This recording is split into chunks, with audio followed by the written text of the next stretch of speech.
Thank you, my friends, for joining the podcast version of the Saturday Report with me, Colt Sebastian Taylor, airing on AWSM Radio Saturdays at 11 a.m., repeating Sundays at 11 a.m., but the podcast version being here on Anchor.fm. And my friends, before we get started, I want to tell you about a great company that I use. I talk about every week, Social Bee. They are my social media management tool of choice, helping me manage all of my social media empire profiles all over the world. They have all these unbelievable integrations such as Canva, Unsplash, Giftly. You can connect RSS feeds to import blog content automatically, customize posts for each individual social media profiles, which you should, automatically generate hashtags based on images and captions, recycle evergreen posts that are used, you have to retype and paste them, set up your own schedule, have multiple workspaces, team collaboration, although I'm a one-man operation, and finally analyze the performance of all of your accounts. It is the one-stop social media management tool that you need to have, and you can try out 14 days for free. That's right, you don't need a special password or a special code. Check it out for 14 days, and I think you will like it as much as I do. All right, my friend. Oh yeah, the link's in the post below, so be sure to check that out also. All right, my friends, let's get started with this week's podcast version of the Saturday Report with me, Colt Sebastian Taylor, on AWSM Radio. Now broadcasting from his hidden bunker and fully stocked bar, it is the Saturday Report with Colt Sebastian Taylor. Thank you and welcome once again, my friends, to the Saturday Report with me, Colt Sebastian Taylor, adventurer, entrepreneur, and amateur classic singer-songwriter. And welcome to AWSM Radio, an independent digital-only radio station that plays today's best music, old school classics, along with a rotating cast of all-star DJs. AWSM Radio focuses on mainstream artists, independent artists, along with a variety of interesting talk and music shows throughout the day. All we do is entertain, inspire, and inform. And my friends, I want you to be part of the conversation, so you can find me on the Twitter, on the Instagram, on the Facebook, on the Threads, although I should really post there more often. I don't, but I should. As well as Cameo and Twitch at Colt S. Taylor. Go to ColtSebastianTaylor.com for occasional update, but most importantly, subscribe to the podcast version of the show at Anchor.fm/Colt S. Taylor. All right, my friends, let's get started with this week's Saturday Report. First up this week, some sad news that you may have heard yesterday. The great Tony Bennett passed away at the age of 96, a legendary singer, songwriter, classic crooner whose career expanded over 7 decades, 70 years of singing. Sang from Frank Sinatra to Lady Gaga, sang with practically every major star over the last 70 years. Pretty amazing stuff. Some of his last collaborations was with Lady Gaga. He had his farewell concert in, I believe, 2021. His last live performance was on August 3rd and 5th on 2021 at Radio City Music Hall with Lady Gaga. His last TV special was filmed during that time, debuted on November 28th, 2021. One last time, an evening with Tony Bennett and Lady Gaga. His last televised appearance and performance was also with Lady Gaga on December 16th, 2021, MTV Unplugged, filmed in a small, intimate studio in New York City. So, like I said, he has had a large, long career, starting in the 50s and whatnot. He has won 20 Grammy Awards, including a Grammy Lifetime Achievement Award. His first awards were in 1963, but then between 1965 and 1979, he struggled a bit. A lot of singers at that time were singing contemporary songs, rock, changing with the times. He kind of stayed true to his origins. Then in the 80s, he began to turn things around, got to get more and more popular. And then in the 90s, he had a almost unexpected resurgence of popularity, being introduced to a new generation of fans throughout that time. Like didn't change, same band, same style, same outfit, almost the same songs, and he connected with a lot of people. In fact, you may not remember this, and depending on how old you are, we're alive during this, but he appeared in 1994, 93 on MTV Unplugged, which was a show, which they still do, where people came in and do acoustic versions of their songs, and he came in and did it and just was seen by a whole new generation of people.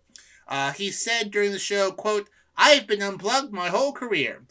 During that time, during that show, Elvis Costello and Katie Lang both appeared as guests and sang with him.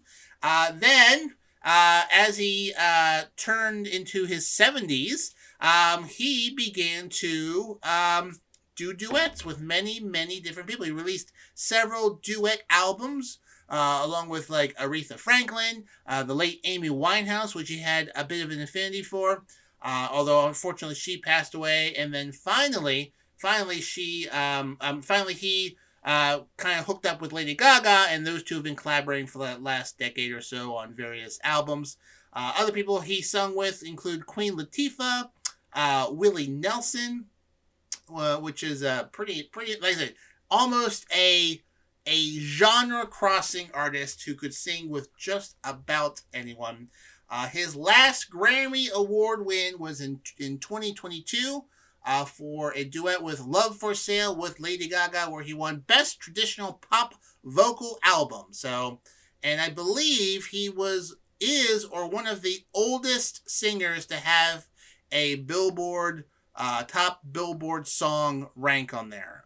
Pretty amazing stuff. He's also won a variety of other achievements, including Hollywood Walk of Fame, introduction to the Big Band Jazz Hall of Fame, Society of Singers Lifetime Achievement Award, Lifetime Achievement Award for the American Society of Composers, Authors, and Publishers.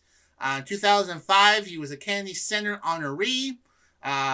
He won the United Nations High Commissioner for Refugees Humanitarian Award, National Endowment for the Arts and Jazz Master Award, New Jersey Hall of Fame, that's a big one, obviously. Guinness World Record for the oldest person to reach #1 on the U.S. album chart with a newly recorded album, Cheek to Cheek, at age 88 and 69. And Guinness World Record for the longest time between releasing an original recording and re-recording of the same single by the same artist for re-recording Fascinating Rhythm 68 years apart. And then he won the Guinness World Record for oldest person to release an album of new material for 95 years old in 60 days. Pretty amazing stuff. And then when he won the Grammy, he became the second oldest person to win a Grammy Award on April 3rd, 2022. Like I said, I'm skipping over a lot of awards, a lot of recognitions for Tony Bennett. Probably could spend another 20 minutes talking about all the amazing things he did. Also had amazing cameos. One of my favorite cameo in Analyze This at the end with Billy Crystal and Robert De Niro. Very good stuff. But anyways, Tony Bennett passing away today at the age of 96. He had been suffering from Alzheimer's and dementia since 2016. However, he continued rehearsing once or twice a week and touring and singing up until about 2021. And a lot of doctors say that routine, the singing, the art, that had helped him negate or delay some of the more severe symptoms of dementia and Alzheimer's. So, my friends, if you have a moment today, listen to some classic Tony Bennett, who passed away this week at the ripe old age of 96. What a career. And we're going to continue with some great music news as well, because this is a radio station full of music. So other music news this week, Taylor Swift. I'm not a Swiftie, but she's got talent. But Taylor Swift also made history this week with the female artist with the most number one albums. She's broken the record for the most number one albums by a female artist according to Billboard. She has notched her 12th number one album with Speak Now, Taylor's version, and broken the record held by Barbra Streisand, who had 11. She is now the first living artist in almost 60 years with 4 concurrent albums in the top 10, also becoming the first woman and living soloist to have 11 albums concurrently charting in the Billboard 200. So she's been re-releasing a lot of her music because of a copyright copyright dispute with former owners of her original music. So to get her music back, she is re-recording it and re-releasing it. And now these are the new albums, and she has a pretty loyal fan base, and they have been just buying up these new albums, making the previous albums not worth as much. Pretty amazing stuff. As you may remember, last week, Taylor Swift concerts have had noticeable economic impact that has been detected in federal reports wherever she goes. She is currently selling out stadiums during her Eras tour, doing some pretty amazing stuff, amazing singer-songwriter herself, and is just doing a great job at it. So once again, Taylor Swift, first female artist not only to have 12 number one albums, sorry Barbra Streisand, you're now number 2, but also having 11 concurrent albums charting in the Billboard 200. So of the 200 top albums in the world right now, 5.5% of them are being are Taylor Swift music. That is crazy. So, congratulations, Ms. Swift. You are swiftly setting records. Boom! See what I did there? That's why I'm on radio. In other music news, we now go to Shakira. Shakira, the famous Colombian-born singer, is once again in a bit of tax issues. She now faces a second investigation for alleged tax fraud in Spain. Yes, that's right. Not the first time she has happened. An investigating magistrate in Barcelona has, quote, opened an investigation drawing on the complaint filed by prosecutors against the singer Shakira for 2 alleged counts of tax fraud in 2018. Shakira is already awaiting trial for tax evasion of $16.2 million in the years of 2012, 2013, and 2014. She now lives in Miami, but she has denied previous charges of tax fraud related to that time span through her public relations. In a statement released by her PR team, quote, as has been stated on numerous occasions, Shakira defends having always acted in compliance with the law under the guidance of the best tax experts. Now she is focused on her artistic life in Miami and is calm and confident in a favorable resolution to her tax affairs. In July 2021, a judge in Barcelona ruled the singer could stand trial for alleged tax evasion. The magistrate said there was sufficient evidence to hold trial for Shakira's alleged tax evasion for the years of 2012, 2013, and 2014. The judge said that Shakira had lived more than 200 days in Spain in each of those 3 years, 2012, 13, 14, making her liable to pay taxes in the country. At the time, Spanish media reported that Shakira's team argued that her main residence was in the Bahamas. But local media said she had a home in Barcelona with her former partner, Gerard Piqué, a former Barcelona football defender. They've had 2 children together, but announced their split in June 2022. The judge said that Shakira and a financial advisor also named in the ruling, used a series of companies and offshore tax havens to attempt to hide the sources of her income during those years. So, Shakira, those hips don't lie, but you should also not lie on your taxes. So, hopefully she can get that resolved and not take the Wesley Snipes School of Tax Evasion, where I think he was in jail for a bit. So, hopefully she can sort of sort that out. Now, what you do not have to sort out is what you're going to be listening to Friday, Saturday, and Sunday night, because we've got you here at AWSM Radio with DC, my personal friend, personal DJ. First up, Fridays at 9 p.m., it's DC Live in Effect. You do not want to miss out while he mixes it up on the ones and twos, kicking the beats from South Florida every week. And then on Saturdays at 10 p.m., it's House Party Saturdays, where DC brings his freestyling DJing to the max. House Party Saturdays gives you all the Miami vibe without actually having to be there. From the top clubs to the bars, DC will bring the party to you. That's Saturdays at 10 p.m.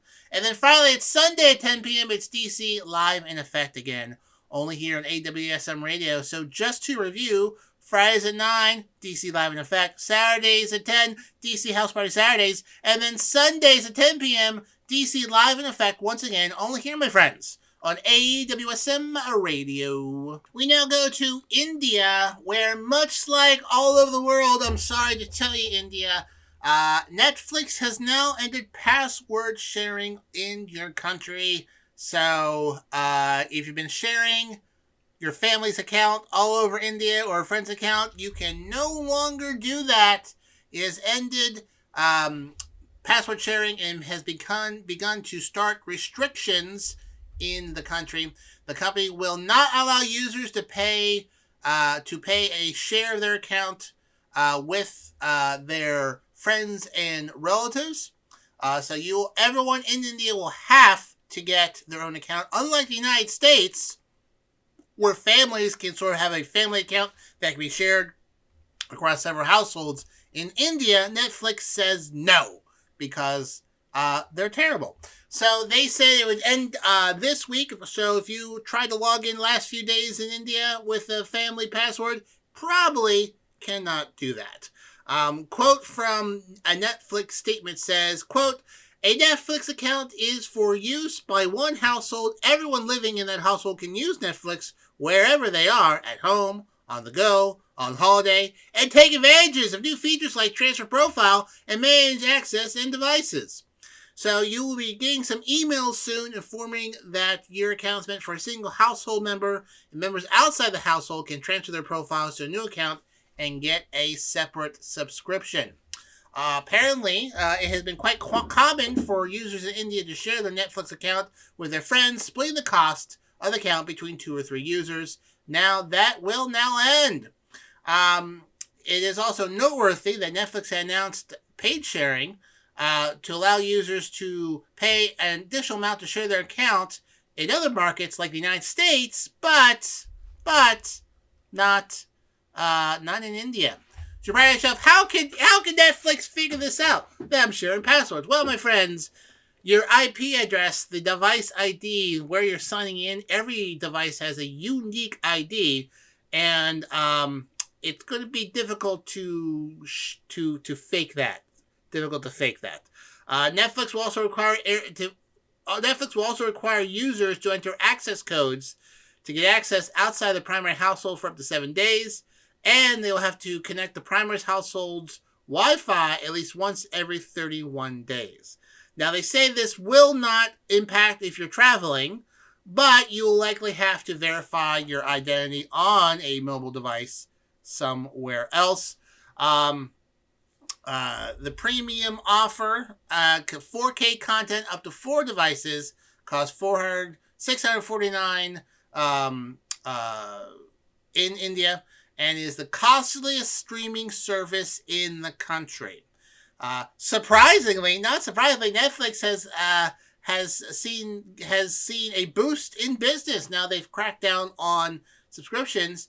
Company revealed that it has gained 5.9 million subscribers in 2023, whereas in last year they lost subscribers for the first time in a decade. So, quote, Revenue in each region is now higher than pre-launch, with signups exceeding cancellations. The cancel reaction was low, and we're still in the early stages of monetization, and we're seeing a healthy conversion of borrower households into full-pay Netflix memberships, as well as an uptake of our extra member feature. So, yeah, Netflix. And also, actually, I'm going to go on to another story here. Netflix is also changing some of its free plans here in the United States. So as I was saying, Netflix is changing things up in India. Also in the United States, there is the cheapest ad-free plan is no longer $9.99 a month. It will now be $15.49 a month, pegging another $5 onto your subscription if you don't want to watch ads. So, you know, they just want more money. They're really squeezing everyone for money right now. It's not about inflation, pure absolute greed, but they also don't want to pay people for streaming revenue as well. So, you know, it's not surprised. So you can still get an ad-supported version for $6.99 a month. So you get all the TV shows and all but a few movies and TV shows for $6.99, which, you know, sometimes some things just aren't available because of licensing. Then for $15.49, you can watch full HD and on 2 devices at the same time. You can add people for a fee. And then for $19.99 a month, you can watch on 4 devices at the same time and download onto 6 devices in Ultra HD. And you can add 2 extra people onto the account that don't live in the household. So, okay. So, all right. Anyways, I obviously a bit of a money grab. You know, they're losing subscribers, missed revenue expectations, so now they're charging everyone else more, but refusing to pay everyone who makes those series anymore either. So, if you decide to sign up for Netflix, sorry folks, the $9.99 plan for no ads is now no longer available. Speaking of other additional price hikes for streaming, YouTube hikes its prices for subscribers for the first time since 2018 for streaming stuff. YouTube Premium plan will now be $13.99 a month, up $2 before, according to a company's statement on Thursday. And the price for the annual plan is now $139.99.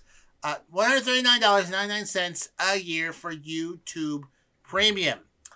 Members who subscribed 5 years ago, including those who signed up originally through Google Play, will get 3 more months of subscription at the old price until the new price kicks in. In April, they introduced new features for premium users, including letting them host Google Meet sessions to watch videos on the platform together with other users. They also hiked YouTube Music from $1 to $10.99 a month in the United States, and move following similar price hikes by Amazon Music, Apple Music, and Tidal. I don't actually know anyone who uses YouTube Premium myself, so, I mean, I don't know. So, I mean, it kind of seems like they're a billion, I mean, all these companies, Netflix, YouTube, they're billion-dollar companies. I have a hard time understanding why they're not making money when they're bringing billions of dollars every year. Just a little strange. But do you have YouTube Premium yourself? I don't even know what the YouTube Premium features are, to be honest with you. So, all right. So things you get in YouTube Premium. Ad-free and background play. Okay, so you can play YouTube videos while you have a screen lock, which I guess is a thing. Like, you know, if you're listening to YouTube and, like, if you're at the gym, you have to leave the screen open. You can download videos, apparently, when you really need them. So, like, if you're on a plane, all right. YouTube Music Premium. You can listen to music without interruptions. YouTube Originals, which, you know, they don't do that anymore, but sure, okay, whatever. So, I don't know. I don't think it's an amazing deal. I mean, I'm not quite sure what you do with that. They do give you statistics of how much you're enjoying this. So they'll tell you how many hours of ad-free videos you've watched, how many minutes and hours of background playing, how many YouTube music you've listened to, and how many videos you've watched offline. So at least they tell you what you're paying for. But I don't know. I would have a hard time justifying spending that sort of money for YouTube personally. But apparently some people do it.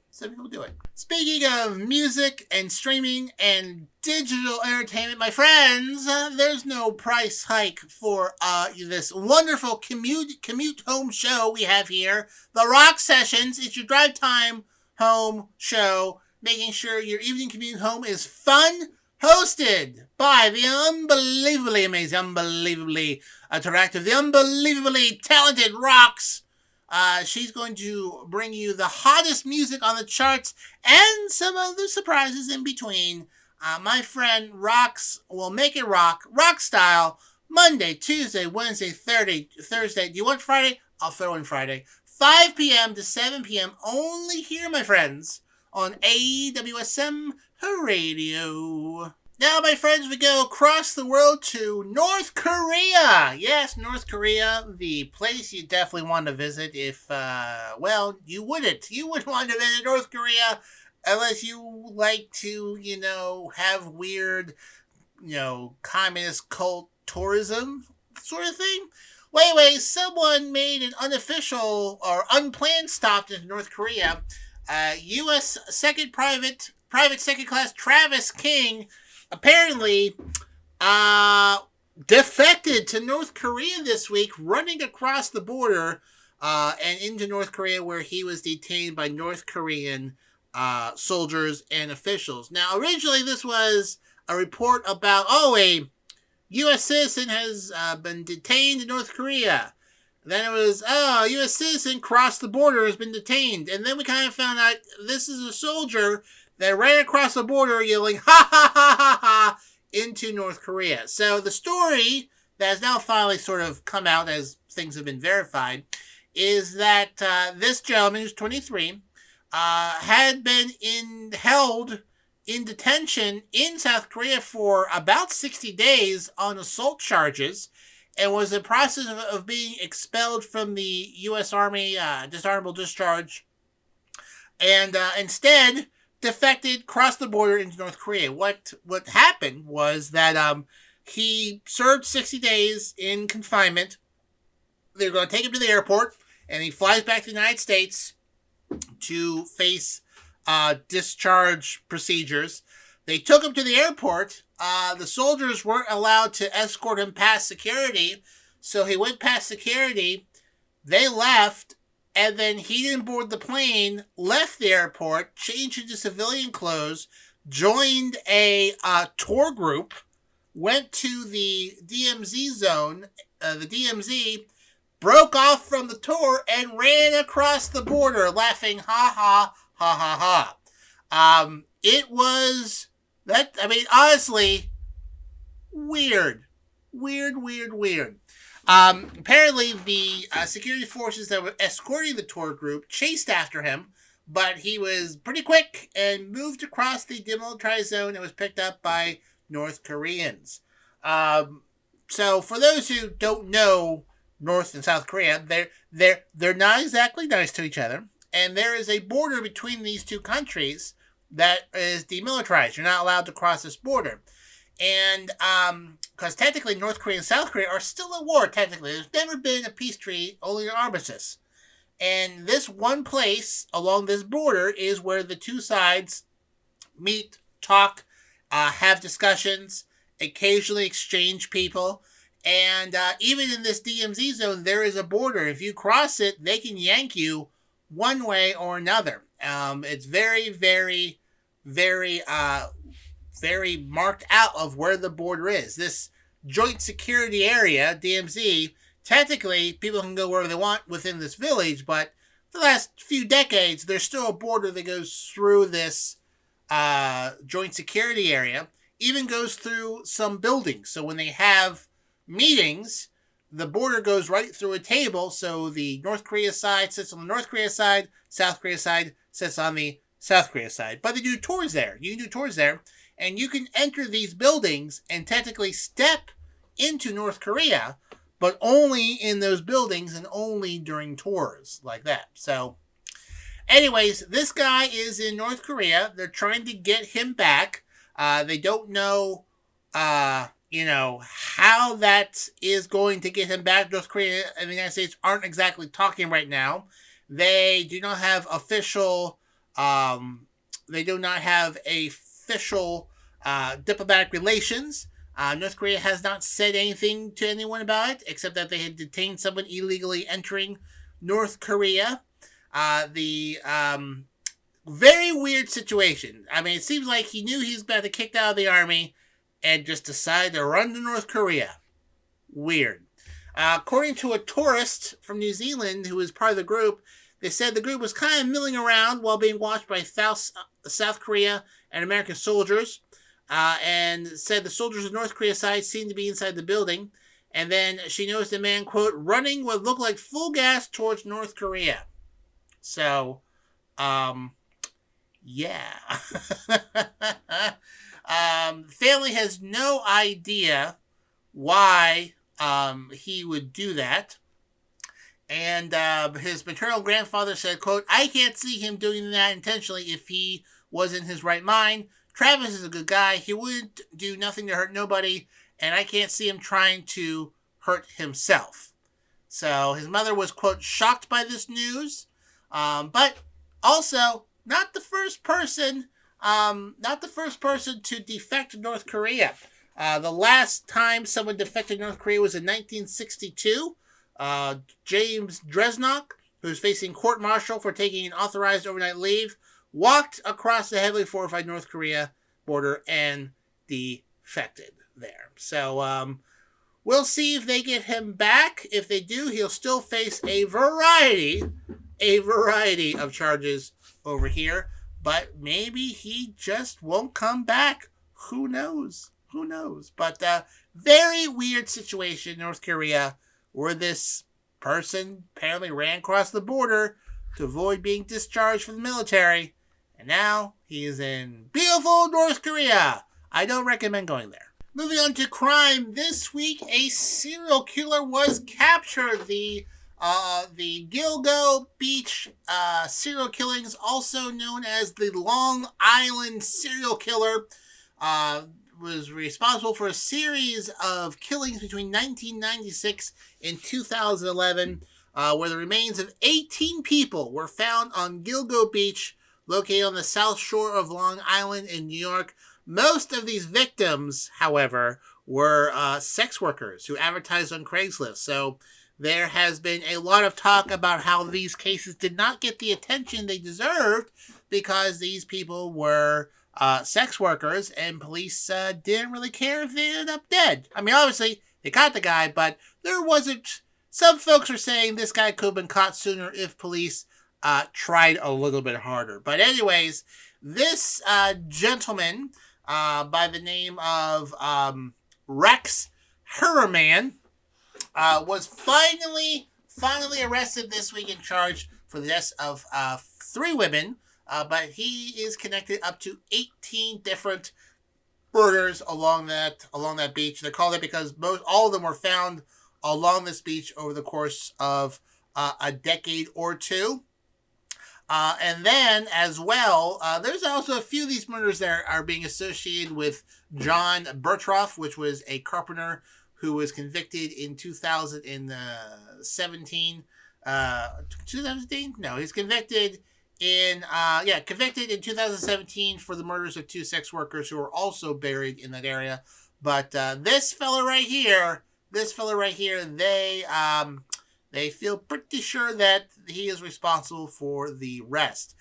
They discovered a female hair that was in his house, and they also connected a hair they found in a burlap sack in one of the bodies to a pizza crust that was thrown out in January. The police picked up and made it to find it.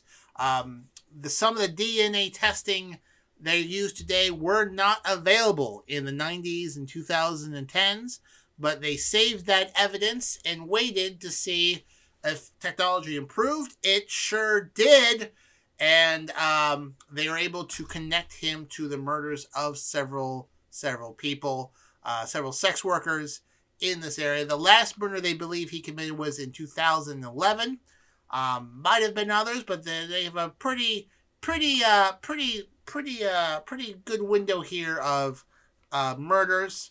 But 18 people between 1996 and 2011, most being sex workers. Long Island serial killer Rex Harmon was arrested. He's an architect, which is just kind of weird architect. His house doesn't look all that fancy whatsoever. But the weapon of choice, apparently, he was knifing. Some of them, they're still trying to sort it out and whatnot.